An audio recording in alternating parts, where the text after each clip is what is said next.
মুরগির ডিমগুলো দেখে অনেক কষ্ট লাগতেছে। দেখেন, মুরগিটা যদি বেঁচে থাকতো তাহলে এই ডিমগুলো ফাটতো একটা একটা করে।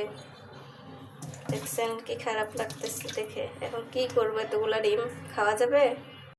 একদম নর্মালভাবে বসায় দিলাম, সব কিছু মাখি চোখে দিয়ে দিতেছি, তেলও দিয়ে দিছি, সব কিছু দিয়ে দিছি। এভাবে রান্না করলে আমার জামাই পছন্দ করে, সেই জন্য এইভাবে রান্না করা। অনেকে মনে করবেন যে মাংস এভাবে রান্না করলে কি খাওয়া যায় নাকি? এভাবে রান্না করলেও খাওয়া যায়।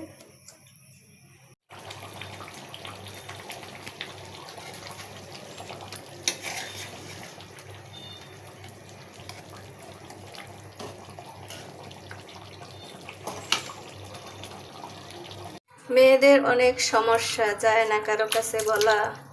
কিছু কথা বলতে গেলে হয়ে যায় পরিবারের কথা, সুখের কথা বলতে গেলে শুনতে হয় কেন এত খুশি খুশি, নতুন কাউকে পেয়েছ নাকি? দুঃখের কথা বলতে গেলে শুনতে হয় ঘরের কথা কেন বাইরে যায়। বলেন এবার আমরা কোথায় যাই?